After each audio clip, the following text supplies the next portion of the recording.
Is back again. आइए मित्रों देखते हैं 6 जनवरी 2022 6 to 8 के पेपर 2 प्रश्नों को। पहला प्रश्न है हमारा, देखें बाल्यावस्था से क्या अभिप्राय है। बाल्यावस्था बाल्यावस्था यदि हरलॉक के अनुसार बात करें तो 2/3 वर्ष से 12 वर्ष तक की उम्र को कहते हैं, और यदि रॉस की बात करें तो 6 से 12 वर्ष। ठीक है, तो देखें बाल्यावस्था को क्या कहा जाता है। बच्चा दोस्त मुहिम बनाता है, टोली दल या समूह की उम्र कहा जाता है। बच्चा सामाजिक गुण वगैरह विकसित करता है। सामाजिक गुण क्या, जैसे राष्ट्रीयता, देश प्रेम, एकता, अखंडता, बड़ों का मान सम्मान कैसे करना है, सौहार्द्रता आदि गुणों को सीखता है। तो सामाजिक गुणों को सीखता है, यानी कि बाल्यावस्था क्या है ना, सामाजिक संरचना है। समाजीकरण किया जाता है बच्चों का। कहा जा रहा है शारीरिक संरचना, यानी शरीर के आधार पर। बच्चों के जन्म से लेकर उसके विद्यालय जाने शुरू करने तक की अवधि को अभिलक्षित करने वाला चरण। साहब सबसे दमदार क्या होगा ना, 1 नंबर। क्योंकि विद्यालय वगैरह किस में आएगा, समाज के ही अंतर्गत आएगा ना। तो सामाजिक गतिविधि को बच्चा सीखता है। यह विकास की वह अवधि है जिसमें सिर्फ मात्रात्मक, गुणात्मक भी तो होता है ना। अर्थात आपका 1 नंबर विकल्प दमदार उत्तर के रूप में लिया जाएगा। सामाजिक संरचना, सोसाइटी से, परिवार से, दोस्त मुहिम से, समवयस्कों से सीखता है बच्चा। सौहार्दपूर्ण वातावरण, सहयोगात्मक गतिविधि, एक दूसरे से साझा करना, शेयर करना ज्ञान को, राष्ट्रीयता, एकता, अखंडता जैसे गुणों को सीखता है, जो कि सामाजिक गुण होंगे। समाजीकरण, तो 1 नंबर। नेक्स्ट, बाल विकास के समकालीन परिप्रेक्ष्य, अर्थात बाल विकास के जितने भी समकालीन मनोवैज्ञानिक हुए हैं उनके अनुसार क्या। तो समकालीन यानी कंटेम्पररी जो भी मनोवैज्ञानिक हुए हैं उन सब की क्या विचारधारा है, उनका पर्सपेक्टिव क्या है, नजरिया, परिप्रेक्ष्य, उनका नजरिया। तो बच्चे को एक जैविक बायोलॉजिकल कहा जा रहा है। पुनः 1 नंबर वाला प्रश्न के टाइप का गलत। दैहिक, तो साइकोलॉजिकल एंटाइटी, दैहिक देह शरीर। बाल्यावस्था को विशिष्ट चरणों में विभाजित मानते हैं, तो ये भी सही है। लेकिन सबसे बेहतरीन क्या होगा, सामाजिक सांस्कृतिक गतिविधि लीजिए ना, सामाजिक संरचना, डी नंबर, जहाँ बच्चा सामाजिक गुणों को सीखता है। परिवार से, खेल का मैदान, विद्यालय, शिक्षक के माध्यम से, दादा नाना दादी नानी आदि के माध्यम से सीखता है क्या, सामाजिक गुणों को। और सामाजिक गुण के अंतर्गत तो सारी गतिविधि आ गई ना। नेक्स्ट, रचनावादी संरचना अर्थात कंस्ट्रक्टिविज्म, यानी बच्चा लर्निंग बाय डूइंग करके ज्ञान का निर्माण करेगा, संरचना करेगा। तो ब्लैंक स्लेट तो बोलते हैं व्यवहारवादी, रचनावादी नहीं। बच्चा खाली स्लेट थोड़े होता है। समाधानकर्ता और एक वैज्ञानिक अन्वेषक, देखिए जीन पियाजे के अनुसार एक समस्या समाधान करता होता है, प्रॉब्लम सॉल्वर, बिल्कुल सही है। जीन पियाजे, वाइगोत्स्की, कोहलबर्ग क्या है, कंस्ट्रक्टिविस्ट। एक अन्वेषक होता है जिसमें मौलिकता, जिसमें बच्चे का खुले मुक्त चिंतन, अब सारी चिंतन जैसे सृजनात्मकता, क्रिएटिविटी। सामाजिक प्राणी जो निष्क्रिय, गलत हुआ ना। जैविक प्राणी जो उच्च श्रेणी की नैतिकता के साथ जन्मा होता है, क्या सारे बच्चे उच्च श्रेणी की नैतिकता के साथ, और जैविक दिया जा रहा है फिजिकल, गलत। साहब साइकोलॉजी जो होती है वो सामाजिक आधार पर देखें आप, क्योंकि इसके अंतर्गत पृष्ठभूमि, बैकग्राउंड, समाज, संस्कृति, नैतिक, धार्मिक, सांस्कृतिक मूल्य, सारे गुणों को देखा जाना चाहिए। बच्चा एक समस्या समाधान करता, जीन पियाजे को तो एकदम स्पष्ट यह स्टेटमेंट है। जीन पियाजे के अनुसार निम्नलिखित में किस चरण में बच्चा एक अमूर्त प्रस्ताव के बारे में तार्किक रूप से सोचने लगता है। तो देखिए अमूर्त वाला आ जाएगा आपका, क्योंकि अमूर्त प्रस्ताव यानी अमूर्त विचार दिया जा रहा है, यहीं पे तार्किकता दिया रहता है, तार्किकता शुरू हो जाती है तब तो मूर्त में चला जाएगा। लेकिन अमूर्त विचार डिट्टो एकदम अमूर्त के साथ लड़ाइए। फॉर्मल ऑपरेशनल स्टेज देखें। अनीता एक केक बनाने की प्रक्रिया को समझने के लिए एक यूट्यूब वीडियो को देखती है, फिर बिल्कुल उसी तरह चरण अपना करके, क्या उसी तरह का चरण, और यूट्यूब से देखती है यानी अवलोकन करती है, ऑब्जर्वेशनल होगा, अवलोकन करके चिंतन करना और अपना करके एक केक बनाती। इसी तरह की सीखने की प्रक्रिया को क्या कहेंगे?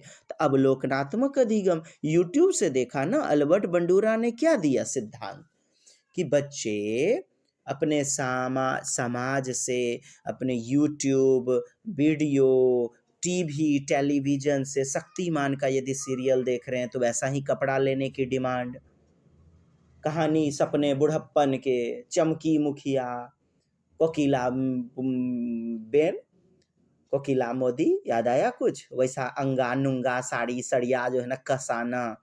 तो बच्चे के यहाँ भी तो यूट्यूब वीडियो देख रहे हैं, तो अवलोकनात्मक अधिगम होगा अल्बर्ट बंडूरा का। जी, ऐसा नहीं, अंतर्दृष्टि ले लीजिएगा, ये कहीं ना किसी किसी मनोवैज्ञानिक के सिद्धांत के साथ जुड़ा हुआ है। और यूट्यूब वीडियो, ऐसा ही प्रश्न आपको आया हुआ, चलचित्रों का प्रभाव सबसे ज्यादा पड़ता है बच्चों पर, बच्चे उन्हें आदर्श मानते हैं, नमूना, प्रतिदर्श, समदर्श, और ये सभी किनकी देन है? Albert Bandura. ऑब्जर्वेशनल लर्निंग, सामाजिक प्रतिदर्श। अल्बर्ट बंडूरा ने व्यक्ति व्यवहार की नकल के बजाय ना उसे देख करके सीखने पर, अवलोकन करके सीखने पर प्रमुख वरीयता दिया हुआ है। एक बालक को 20 भूरे रंग के लकड़ी के मनके, ठीक है, मोतीमाला वगैरह जो है ना, मोती वगैरह, 2 सफेद लकड़ी के मनके दिए, ठीक। बालक से पूछा जाता है कि तुम्हारे पास लकड़ी के कितने अधिक मनके हैं या भूरे रंग के अधिक मनके हैं? मैंने भूरा रंग का ज्यादा है, या बताओ कि तुम्हारे पास जो है ना लकड़ी के कितने अधिक मनके हैं? भूरे रंग के मनके अधिक है। क्या कहता है बच्चा? भूरा रंग का अधिक है। प्याजे की संज्ञानात्मक विकास के समय बालक किस अवस्था में है?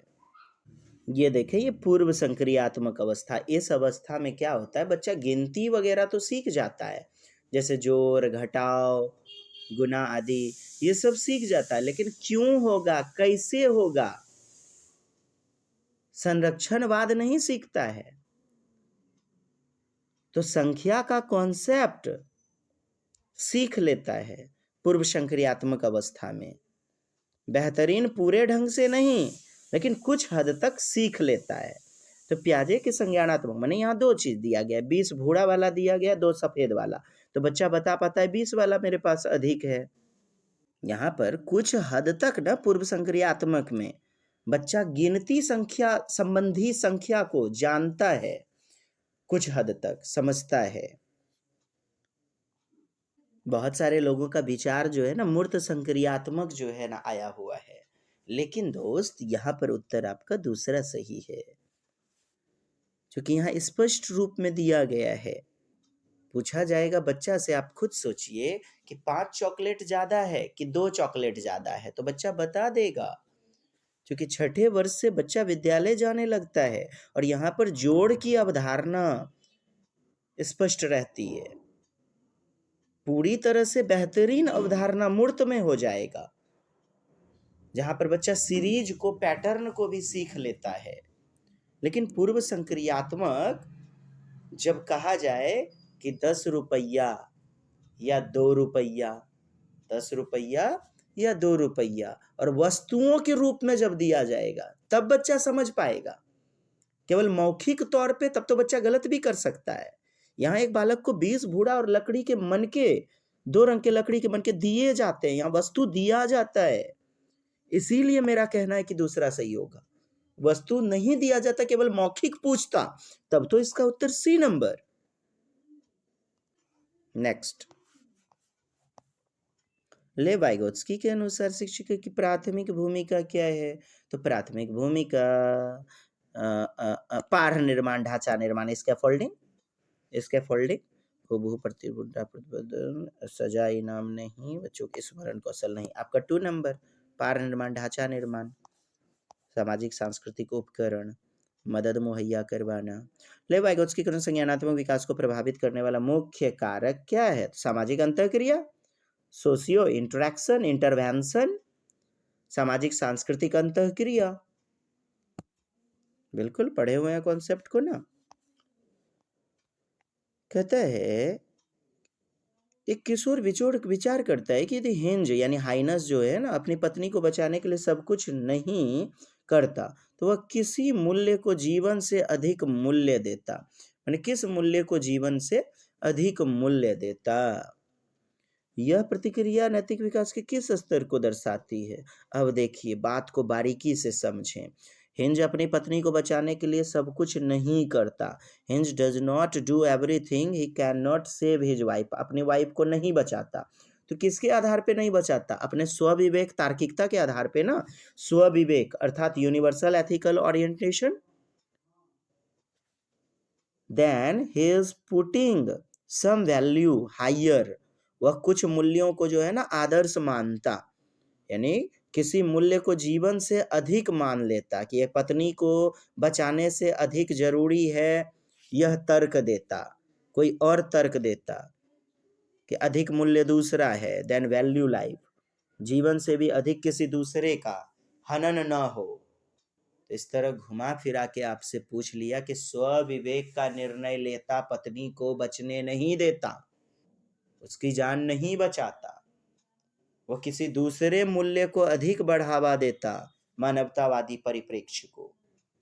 तो यह प्रतिक्रिया डी नंबर सार्वभौमिक, जहां पर स्वविवेक, सेल्फ कॉन्सेंस, स्वविवेक के निर्णय के आधार पर मानवतावादी परिप्रेक्ष्य का हनन न हो इसलिए नियम बदले जाएं, आता है ना। आपका 13 से 16 वर्ष सबसे लास्ट वाला। प्रगतिशील सिद्धांत पर आधारित एक विद्यालय में विद्यालय की छुट्टियां और जनजातीय त्योहार, मैंने जनजाति के आधार पर त्योहार, तरह तरह का फसल कटाई पे त्योहार होता है, उनके परिपृष्ठ पर, बैकग्राउंड, उनके संस्कृति के आधार पर आपका जो है ना त्योहार। साप्ताहिक अवकाश भी साप्ताहिक बाजार वाले दिन होते हैं, ठीक, साप्ताहिक बाजार वाले दिन होते हैं, साप्ताहिक अवकाश जैसे संडे वगैरह। यह क्या दर्शाता है? पिछड़ी विद्यालय प्रथाएं? नहीं। विद्यालय व्यवस्था में लचीलापन, विद्यालय व्यवस्था में लचीलापन, ये सही होगा। घर और विद्यालय में सांस्कृतिक असतता, यानी कि घर और विद्यालय में अलग अलग डिसकंटिन्यूटी, घर और विद्यालय में समानता होनी चाहिए ना। विद्यार्थी की शिक्षा के प्रति अनभिज्ञता, गलत बात है। अब देखिए बात को समझिए, जैसे कि साप्ताहिक अवकाश, संडे की छुट्टी रहती है स्कूल में, और बहुत जगह ना साप्ताहिक हटिया लगता है संडे को। साप्ताहिक हटिया कब लगता है, बाजार कब लगता है? संडे को। तो विद्यालय और घर दोनों जो है ना सांस्कृतिक सततता होनी चाहिए, और सततता गलत हो गया। अच्छा, विद्यालय व्यवस्था में लचीलापन कह रहा है, अर्थात सारी चीजों का ख्याल रखना, तभी तो होगी प्रगतिशील से कक्षा। विद्यालय व्यवस्था में लचीलापन मतलब जनजाति त्योहार और विद्यालय की छुट्टियां साथ साथ जो है ना पड़ रही हैं। साप्ताहिक बाजार भी उसी दिन लगते हैं जिस दिन साप्ताहिक छुट्टियां रहती हैं, मानते हैं ना आप? जैसे संडे को स्कूल में छुट्टी तो हटिया वगैरह देखे होंगे, लगता है।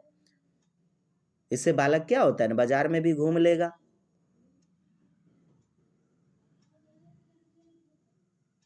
दूसरे दिन यदि जो है ना छुट्टी नहीं रहेगी तो बाजार घूम पाएगा नहीं ना। साप्ताहिक अवकाश, साप्ताहिक मंडियां, बाजार वगैरह, तो इसको ध्यान में रखा जाता है। तो ध्यान में रखा गया, आवश्यकता को ध्यान में रखा गया, बच्चे की हर जरूरत को, तो प्रगतिशील कक्षा का लक्षण हुआ कि नहीं हुआ? प्रगतिशील सिद्धांत। और बी नंबर फ्लैक्सिबिलिटी, मतलब यहां लचीलापन आप देखिए, यानी कि बच्चे की जरूरत के अनुसार लचीलापन, फ्लैक्सिबिलिटी। क्वेश्चन घुमाया और समझिए, इस बात को पुनः समझिए यदि दिक्कत है तो। हार्वर्ड गार्डनर बुद्धि के अनुसार अपनी भावना, अपना आ गया ना तो इंटरापर्सनल मारिए, अपना आ गया तो इंटरापर्सनल, इंटरा में क्या, खुद की भावना, और इंटर में क्या करेंगे, दूसरों के साथ, जैसे इंटर कास्ट मैरिज, दूसरे जाति में विवाह शादी करना। 4 नंबर उत्तर। जेंडर स्कीमा सिद्धांत निम्न में से किसकी व्याख्या करता है? जेंडर स्कीमा, जेंडर, बच्चे जेंडर भूमिका कैसे सीखते हैं? बिल्कुल। जेंडर स्कीमा मतलब क्या? स्कीमा क्या होता है? Packet of information. तो जेंडर स्कीमा मतलब कि जेंडर के प्रति संवेदनशीलता, जानकारी। तो बच्चे को जेंडर भूमिकाओं के प्रति, जेंडर रोल के प्रति जानकारी, कि लड़के क्या करते हैं, लड़कों का अलग ड्यूटी बटा हुआ होता है, लड़कियों का अलग ड्यूटी। तो भूमिकाएं, विकास के मनोलैंगिक चरण, साइकोसेक्सुअल, मनोलैंगिक चरण गलत, साइकोसेक्सुअल नहीं होगा। बड़े समाज में विषम परतंत्रा, बड़े समाज में, ये देखिए छोटा समाज बड़ा समाज, ये तो भेदभाव हो रहा है। बच्चों का विपरीत जेंडर अभिभावक के प्रति आकर्षण, बताइए सिगमंड फ्राइड वाली बातें, विपरीत के प्रति, तो विपरीत लिंगी प्रेम, ये थोड़े होता है जेंडर इसके वहाँ। ये तो 3 से 5 वर्ष में सिगमंड फ्राइड का सुझाया हुआ है कि विपरीत लिंग के प्रति आकर्षण होता है। साइकोसेक्सुअल, ये भी सिगमंड फ्राइड आपका मनोलैंगिक। चलिए 1 नंबर उत्तर होगा। जेंडर स्कीमा सिद्धांत किसकी व्याख्या करता है? तो बच्चों की जेंडर भूमिका कैसे सीखते हैं बच्चे, इसकी जानकारी हो जाना, स्कीमा अर्थात सूचना का गृह, और जेंडर स्कीमा इसको कह देंगे, जेंडर भूमिकाएं। 1 नंबर। नेक्स्ट, अपनी पीढ़ी में पहली बार विद्यालय जाकर पढ़ने वाले, मतलब कि दादा परदादा पढ़ाई लिखाई नहीं किया, ठीक, अपनी पीढ़ी में पहली बार विद्यालय जाकर पढ़ने वाले विद्यार्थी का समर्थन करने के लिए अध्यापिका को क्या करना चाहिए? अच्छा, बहुत सारी बच्चे को दिक्कत होंगी ना, यदि पहली पीढ़ी वाला कोई वंशज जो है ना जा रहा है पढ़ने के लिए, विद्यालय जा रहा है, तो एक शिक्षिका को क्या करना चाहिए? उनके सामाजिक पृष्ठभूमि, यानी उनका घर द्वार का जो पृष्ठभूमि है, बैकग्राउंड, सबको एक सम्मानजनक दृष्टि से देखिए। समाज, उनकी संस्कृति वाले परिवेश को सम्मानजनक महत्व देते हुए क्रियाकलाप तैयार करने चाहिए। ऐसा नहीं है शिक्षिका अपने मन के आधार पर, उनकी जो बैकग्राउंड पृष्ठभूमि है, परिवेश, वातावरण, उनके आधार पर उनको सम्मान दीजिए, तब वो हीन भावना से ग्रसित नहीं होगा। सोच के देखें, एक बच्चा विद्यालय जाना शुरू किया, उसका न दादा न परदादा न छड़दादा कभी पढ़ाई करवे नहीं किया, विद्यालय गए नहीं किया, उनको कितना संकुचित भावना होगा उनके मन में भरा हुआ। विद्यार्थी को अध्यापिका से वैतनिक निजी शिक्षण लेने को कहना चाहिए, माने कि ट्यूशन लेने के लिए कहना। क्या कहना? ट्यूशन। गलत बात है ना। बारंबार विद्यालयी अवधि के दौरान अपने आप पढ़ने के लिए घर भेज देना चाहिए, मैंने स्कूल में जगह नहीं है तो समावेशी कक्षा का हनन हो गया, उसे एक विशिष्ट विद्यालय में दाखिला, फिर समावेशी कक्षा का हनन। चलिए सी नंबर कहता है नई शिक्षा नीति एनईपी 2020, ठीक। संदर्भ के आकलन के बारे में निम्न में कौन सा कथन सही है? योगात्मक आकलन के प्रयोग को प्रोत्साहित करती है। योगात्मक आकलन आ गया है। योगात्मक आकलन अर्थात नंबर बढ़ाने वाली बातें, असेसमेंट या इवैल्यूएशन के अंत में जो सत्रांत परीक्षाएं होती हैं।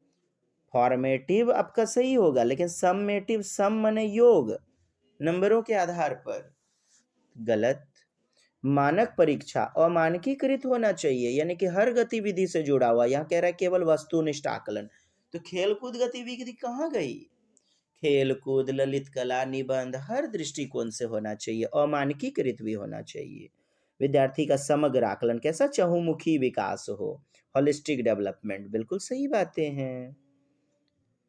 उसके प्रस्तावित करने जिसमें विभिन्न प्रकार की विधि, देखिए विभिन्न प्रकार की गतिविधि जैसे पत्राधान यानी पोर्टफोलियो एवं भूमिका निर्वहन, बोले तो रोल प्ले को सम्मिलित किया जाए, कितना पॉजिटिव विकल्प है। शिक्षकों को प्रोत्साहित करती है कि वे विद्यार्थी के ऐसे प्रगति पत्रक बनाए जिनमें अन्य गतिविधियां तुलना हो।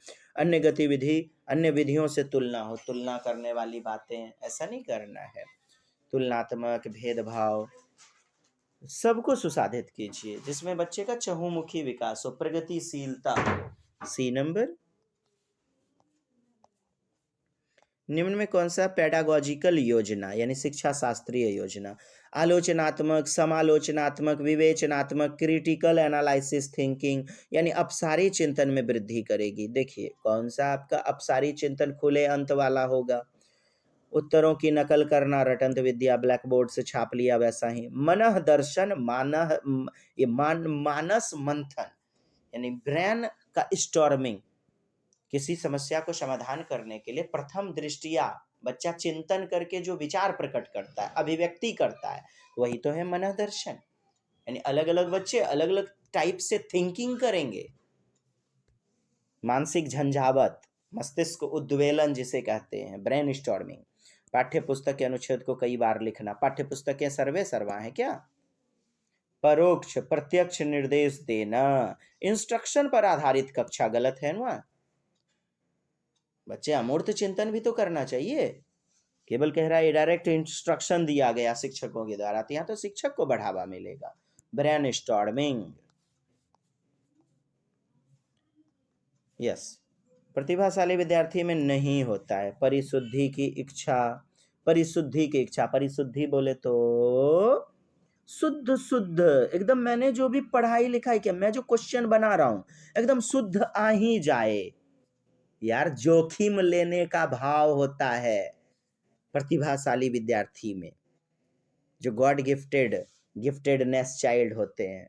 ऐसा नहीं कि 100% सही ही हो जाए, वरना थॉमस अल्वा एडिसन ने इतना प्रयास किया, प्रतिभाशाली थे ना वो, फेल हुए, तो क्या फेल को नहीं शामिल कीजिएगा सीखने के अंग में? कहता है परिशुद्धि की इच्छा, एकदम पूरी तरह से शुद्ध स्पष्ट। प्रेसेशन मतलब कि जिस काम को कर रहे हैं उसके प्रति आगे बढ़ना, आरोहण, 100% सही लक्ष्य की प्राप्ति कर लेना। जानकारी का धीमा अवशोषण, जानकारी का क्या कह रहा है? धीमा अवशोषण। अरे यार ये निगेटिव पूछ रहा है ना, ये परिशुद्धि की इच्छा बोले तो प्रीसेस, अच्छा नहीं, प्रीसेशन मतलब क्या होता है ना, आगे बढ़ना। तो प्रतिभाशाली विद्यार्थी आगे बढ़ता है, आगे बढ़ता है, ये सही है आपका। धीमा वो लर्नर नहीं होगा, स्लो लर्नर, स्लो एब्जॉर्ब, धीरे से जो है, धीरे धीरे जो है ना एब्जॉर्ब करेगा किसी चीज को, ये गलत होगा, ये गलत होगा और यही उत्तर होगा आपका। विषय वस्तु की तीव्र समझ, जल्दी समझ जाता है, उत्सुकता होती है, क्यूरियसिटी, जिज्ञासा, बिल्कुल सही बातें हैं। गलत क्या है ना, बी नंबर। हाँ एक्चुअली परिशुद्धि को हमने समझा शुद्ध शुद्ध, जबकि प्रेसेशन का मतलब, प्रेसिजन का मतलब होता है आगे बढ़ना, आरोहण। तो जीवन के हर क्षेत्र में धीरे धीरे बच्चा जो है आगे बढ़ता चला जाता है, कैसा प्रतिभाशाली बच्चा, इसलिए ये सही है। दिव्यांगजन अधिकार अधिनियम कब बना था? 2016 में, याद रखिएंगे। PW physical Ds act, physical disability with physically disabilities, physically disability जो होते हैं, ये 1995 में आया हुआ था, और इसमें जो विशेष अधिकार जो जोड़ा गया है वो 2016 में। तो पक्ष पोषित करता है, क्या करता है? पक्ष पोषित करता है।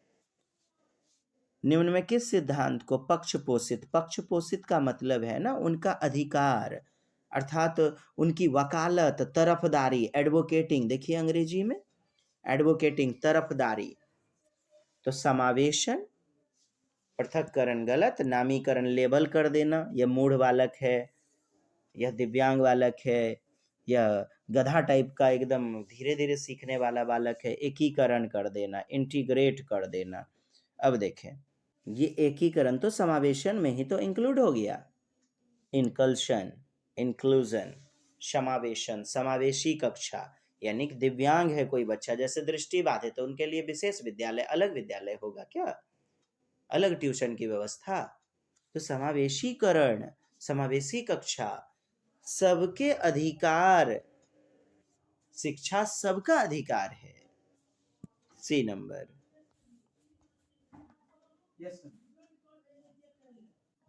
देखें, डैश समावेशी शिक्षा यह प्रतिपादित करती है, क्या समावेशी शिक्षा? तंत्र प्रणाली समाज अधिगम करता, ये देखिए बाल केंद्रित, क्या बाल केंद्रित समावेशी शिक्षा यानी अधिगम करता समावेशी शिक्षा यह प्रतिपादित करती है कि हमें डैश दुरुस्त करने के लिए डैश को बदलना चाहिए, डैश दुरुस्त करने के लिए डैश को बदलना चाहिए। अरे यार ये गलती हो गया है, आगे फिल इन द ब्लैंक्स नहीं है। समावेशी शिक्षा यह प्रतिपादित करती है कि हमें किसको दुरुस्त करने के लिए? अधिगम करता यानी कि लर्नर को दुरुस्त करने के लिए डैश को बदलना चाहिए। तो प्रणाली को बदलिए, सिस्टम को बदलिए। अब इस फिल इन द ब्लैंक्स में आप भर दीजिएगा सिस्टम, जैसे जोड़ के देखिए, आप ए या सी को उत्तर मान रहे होंगे। समाज को सही नहीं करना है साहब, समाज को ठीक करने वाला विद्यालय पाठ्यचर्या ये नहीं आएगा, ये प्रतिस्पर्धा तो यूं भी गलत है। आइए देखते हैं ए भराएगा फिल इन द ब्लैंक्स में या सी। तो समावेशी कक्षा, inclusive education proposes that we should modify the dash to include the system. बोले तो समावेशी शिक्षा यह प्रतिपादित करती है कि हमें अधिगम करता यानी कि बच्चे जो लर्नर होते हैं, बालकों को दुरुस्त यानी कॉन्सेप्ट उनकी आवश्यकता के अनुसार दुरुस्त करने के लिए, मजबूत कॉन्सेप्ट देने के लिए डैश को बदलना चाहिए। आप किसको बदलिएगा? बच्चे को बदलिएगा। मुझे बताइए, आप यदि ये भर रहे हैं लर्नर, तो बच्चे को बदलिएगा यार, सिस्टम को ना बदलिएगा। लर्नर को थोड़े बदलना है, तो सिस्टम बाद में भराएगा कि नहीं? अब बताइए, आप विधि व्यवस्था नियम कायदे कानून सिस्टम को, तंत्र को बदलिएगा, तंत्र प्रणाली को, ना कि बच्चों को बदल दीजिए। तब तो बाल केंद्रित शिक्षण प्रणाली का यूं भी हनन हो जाएगा कि बच्चों को मार पीट करके एकदम बदल दीजिए। C number.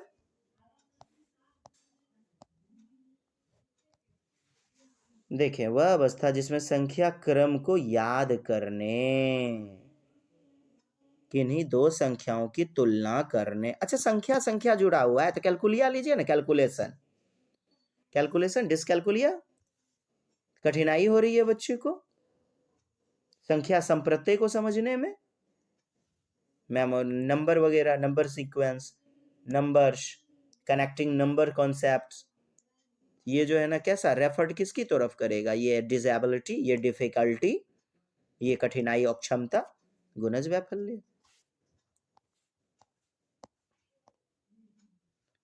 देखें, कहता है कौन सा कारक चलन माने चलन दिव्यांगता माने लोकोमोटर वाला, लोकोमोटर डिजेबिलिटी बोला जा रहा है, जिसमें बच्चा हाथ पैर अंग वगैरह संचालन, खड़े रहने में भी दिक्कत होगी बच्चे को, क्रिया करने में दिक्कत होगी। तो क्रियात्मक दिव्यांगता, क्या चलन दिव्यांगता, इंग्लिश भी तो दे दिया है लोकोमोटर, और हमने तो ऑफलाइन कक्षा में कितनी बार बताया है। तो बाधकता सिद्ध होगी, किस क्षेत्र में बच्चे की बाध्यता सिद्ध होगी? तो यदि इनएक्सेसिबल इंफ्रास्ट्रक्चर है, तो अगम्य आधारभूत संरचना यानी बिल्डिंग जो है ना काफी एकदम 3 मंजिला 4 मंजिला पर विद्यालय की व्यवस्था रखी गई है, तो बच्चा इनएक्सेसिबल यानी अगम्य, गमन नहीं कर पाएगा। जैसे बच्चा दिव्यांग है, जैसे बच्चा पैर से दिव्यांग है, तो वो बच्चा बताइए ऐसी इंफ्रास्ट्रक्चर यानी बिल्डिंग में प्रवेश करने में दिक्कत होगी ना, ऊपर चढ़ने में बच्चे को, तो ये बाधक सिद्ध होगा कि नहीं? लचीला पाठ्यक्रम तो सबकी जरूरत के अनुसार सही होगा। समानुभूति, बिल्कुल सही बातें हैं। व्यापक मूल्यांकन CCE में है ना, कॉम्प्रिहेंसिव इवोल्यूशन, ये भी सबके लिए सही है। उस दिव्यांग बच्चे के लिए क्या है? गलत होगा, बाधा उत्पन्न करेगा, बी नंबर। हाँ, इनएक्सेसिबल, अगम्य इमारतें। क्वेश्चन है, जब कक्षा वातावरण सकारात्मक होता है, कैसा होता है? पॉजिटिव होता है। तो जब सकारात्मक वातावरण होता है तब अधिगमकर्ता को ज्ञात होता है कि वे अपनी दिखावट, व्यक्तित्व या सफलता से परे होकर के, यानी कि दिखावटी कॉन्सेप्ट से परे, व्यक्तित्व सफलता से परे होकर के एक व्यक्ति के तौर पर समादृत हैं। बोले तो एक व्यक्ति के तौर पर, एक व्यक्तित्व गुणों के तौर पर बेहतरीन व्यक्ति के रूप में समाज के सामने समादृत होते हैं, प्रकट होते हैं। बहुत बेहतरीन विकल्प है, आप समझिए। जैसे बहुत सारे बच्चे प्रदर्शन करने के लिए, लोगों को दिखाने के लिए, सफल होने के लिए पढ़ाई करते हैं। कॉन्सेप्ट जाए तेल लेने, समझ विकसित हो कि नहीं हो, दिखावट के आधार पर जाते हैं। तो जब सकारात्मक रखिएगा कक्षा का वातावरण, तो बच्चा दिखावट, सफलता, इस सबसे परे होकर के सोचेगा। An individual regardless of their appearance, personality और achievement, अपने यानी कि दिखावट, व्यक्तित्व, बाकी देखिए आपको निगेटिव मिलेगा, उन्हें केवल तभी समादृत समझा जाएगा जब वे कक्षा मानकों को साबित करते हैं, यानी कि कक्षा के तौर पर गतिविधि करते हैं, मानकी तौर पर। तो मानक गलत हुआ ना, सिर्फ तभी समझा परीक्षा में बेहतर परिणाम, गलत है ना। सिर्फ तभी समझा जब बैठे, और सिर्फ तभी बोले जब जो है ना क्या पूछा जाए। बताइए, बाल केंद्रित शिक्षण प्रणाली का हनन किया ना, कौन सही है? 1 नंबर। यानी कि अपनी दिखावट यानी प्रदर्शन, लोगों को दिखाना, उससे परे होकर के बच्चा चिंतन करेगा, समादृत करेगा, अंतर्दृष्टि पैदा करेगा। 1 नंबर। विद्यार्थी को पूर्व ज्ञान, प्री नॉलेज से जोड़ करके और समझ विकसित करते हुए पढ़ाना चाहिए। बिल्कुल सही स्टेटमेंट है। ठीक। तो शिक्षण अधिगम प्रक्रिया में बाधा है क्या? नहीं, सहज बनाते हैं शिक्षण अधिगम प्रक्रिया को। सही है। देखिए, प्रक्रिया के लिए अप्रासंगिक है, साहब प्रासंगिक है ना, सही है, यानी कि इरेलीवेंट है, कहता है प्रासंगिक होगा ना, सही। शिक्षण अधिगम प्रक्रिया में सूक्ष्म भूमिका निभाते हैं। यार बृहत भूमिका निभाते हैं, बहुत बड़ी भूमिका निभाते हैं, केवल छोटी मोटी भूमिका नहीं कि सूक्ष्म भूमिका ले रहे हैं, माइन्यूट रोल, माइन्यूट। जब प्री नॉलेज से जोड़िएगा, अंडरस्टैंडिंग विकसित कीजिएगा, तो बच्चे जो है ना सीखने की अधिगम प्रक्रिया को सहज रूप से, प्राकृतिक रूप से सीख पाएंगे। B number. एक अध्यापक को अधिगम करता है, यानी कि बच्चे को सक्रिय संलग्नता को बढ़ावा देना, यानी सक्रियता को बढ़ावा देना। बाल केंद्रित शिक्षण प्रणाली गतिशीलता को बढ़ावा देना, सक्रिय जुड़ा हुआ है, संलग्न को बढ़ावा देने के लिए क्या करना चाहिए? तो क्या करना चाहिए? अन्वेषण और पूछताछ आधारित चर्चा करवानी चाहिए। अन्वेषण, पूछताछ आधारित, बिल्कुल सही है। प्रत्यास्मरण, रट्टा मार, गलत। प्रत्यक्ष निर्देश, निर्देशों पे आधारित कक्षा, गलत।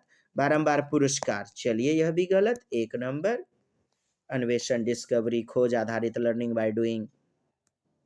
स्टेटमेंट एक संरचनात्मक यानी कि कंस्ट्रक्टिविज्म वाली अध्यापिका बच्चों को ज्ञान के लिए विविध स्रोत को खोजने और सिर्फ पाठ्यपुस्तक पर निर्भर न रहने के लिए प्रोत्साहित करती है। बिल्कुल सही, सिर्फ पाठ्यपुस्तक पर केंद्रित रहने के लिए नहीं कहती है।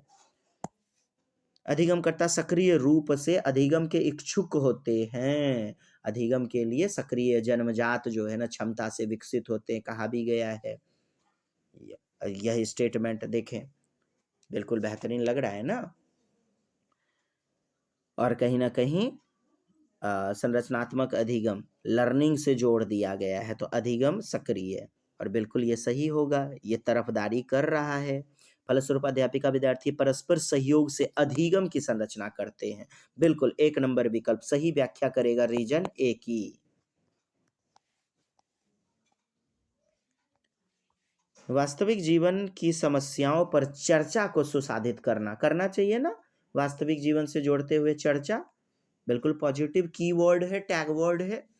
विद्यार्थी को विविध परिप्रेक्ष्य यानी बहुविविधता, अलग अलग टीएलएम मटेरियल, अलग अलग दृष्टिकोण पर चिंतनशील होने के लिए प्रोत्साहित करने से विद्यार्थियों में डैश का विकास करने में मदद। समालोचनात्मक चिंतन, क्रिटिकल एनालिसिस, बोले तो अपसारी चिंतन, खुले अंत वाला, अधीनता, किसी के अधीन में रहना। आत्म केंद्रितता, यानी कि अपने विचार को ही सही मानना। भ्रांतियां, गलतियां, गलत, 1 नंबर द बेस्ट।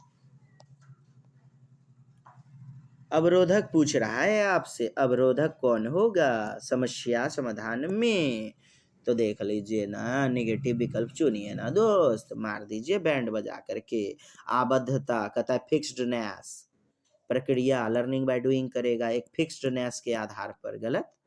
साधन लक्ष्य विश्लेषण, बच्चा एनालिसिस कर रहा है, पॉजिटिव। वर्किंग बैकवर्ड्स स्ट्रेटजी, पश्चगामी कार्यकारी युक्ति। स्वानुभवक, थ्योरिस्टिक, खोज विधि, ये तो सही है। अच्छा, सी नंबर देखिए कैसे सही है। वर्किंग, क्रियाविधि कर दिया और उसके बाद जो है ना बच्चे ने पश्चगामी कार्यकारी युक्ति यानी मूल्यांकन किया, बाद में एनालिसिस किया, क्रियाविधि किया, कार्यकारी युक्ति, और सही है। गलत कौन होगा? आबद्धता यानी रुकावट, फिक्स्डनेस, एक तरीके से फंक्शन करना। इंग्लिश देखिए ना, फंक्शन कैसा? फिक्स्डनेस, स्थिर, एक रूपी, यही गलत, यही अवरोधक होगा। और बी नंबर उत्तर। एक विद्यार्थी द्वारा दी गई त्रुटि के प्रत्युत्तर के लिए सर्वाधिक प्रभावी योजना क्या है? सबसे इफेक्टिव वाला योजना। सीधे तौर पर बच्चों को उत्तर बताना। अरे यार, उत्तर खोजने के लिए प्रेरित करना, अवसर देना सही होता है। रट्टू तो होता तब तो बना रहे हैं। बिना किसी टिप्पणी के अंक कम कर देना, गलत। प्रश्न को हल करने की प्रक्रिया पर चिंतन करने के लिए कहना, जी हाँ। विद्यार्थी दूसरों के समक्ष तिरस्कृत करना। एब देखिए, दूसरों के सामने बच्चे को ना क्या करना, मतलब डिमोरलाइज कर देना, उसका पैंट उतार देना, बोले तो बैंड बजा देना, उसका आलोचना, निंदा, शिकायत करना, ह्यूमिलिटेटिंग करना, गलत है। क्या सही हो जाएगा? सी नंबर।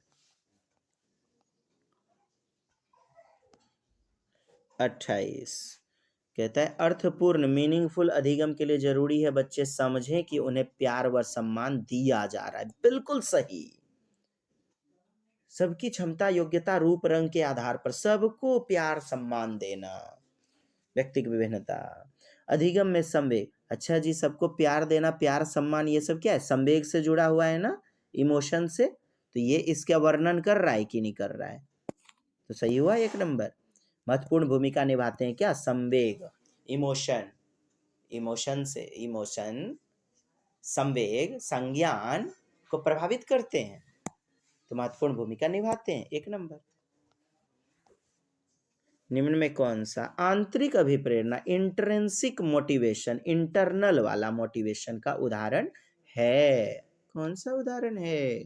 मैं प्रशंसा पाने के लिए यह कार्य करूंगा। तो प्रशंसा तो बाहरी चीज है ना दोस्त, पुरस्कार, सजा, ये सब तो बाहरी होता है। यहाँ आंतरिक पूछ रहा है, करूंगा ताकि दूसरे लोग मेरी अच्छी छवि बने, दूसरे लोग। अंदर से मोटिवेशन, आंतरिक वाला, मैं यह कार्य करूंगा कि मुझे इसे करने में आनंद आता है। अब देखिए, रोचकता, रुचि, आनंद, ये सब आंतरिक चीजें होंगी। और डी नंबर उत्तर। इंटरनल मोटिवेशन पूछ रहा है, इंट्रिंसिक। लास्ट, विद्यालय में सफलता में कौन कारक बाधा उत्पन्न करेगा? कौन सा बाधक, हिंड्रेंस होगा, रुकावट होगा? कठोर पाठ्यचर्या, बिल्कुल यही उत्तर। रिजिड वाला, अटल नियम, एकदम एक जैसा। रचनात्मक, फॉर्मेटिव सही है। कंस्ट्रक्टिविज्म, लर्निंग बाय डूइंग करवाइए बच्चे को, ज्ञान का निर्माण होगा। लचीली समय सारणी कहेगा निश्चित समय सारणी, गलत हो जाएगा। बच्चे को यदि 1 मिनट थोड़ा ज्यादा चाहिए, हाँ, तो दे दिया जाए। दिव्यांग बच्चे हैं, उनको समझने में थोड़ा टाइम लगता है, अतिरिक्त समय दिया जाए उन्हें। कुछ समय 1-2 मिनट, जैसे घंटी बज गई, क्या बज गई? घंटी, टन टन टन टन टन। सर ये क्वेश्चन थोड़ा सा, सर एक्सक्यूज मी सर, ये क्वेश्चन बता दीजिए सर। नहीं नहीं नहीं, टाइम टेबल मेरा हो गया है। तो तय वाला समय सारणी गलत होगा। तो सर वहां रुकते हैं और बच्चे को कॉन्सेप्ट बताते हैं, यानी कि उनकी समझ विकसित करवा करके। बोले तो लचीला रवैया, लचीला रूटीन कुछ हद तक शिक्षक अपनाते हैं। पूरी तरह से फिक्स समय सारणी गलत होगा। तो फ्लेक्सिबल सही, गलत कौन? 1 नंबर, यही उत्तर। दोस्त वही कर दीजिएगा, लाइक शेयर सब्सक्राइब। और नहीं तो कोई बात नहीं, हम अपन झोपड़ी में, तू हो अपन महल में। बस खुश रहिए, सफल रहिए दोस्त। इतने दुआ है आपसे और ईश्वर से प्रार्थना। चलिए, नमस्कार सबको। जय हिंद, जय भारत, वंदे मातरम।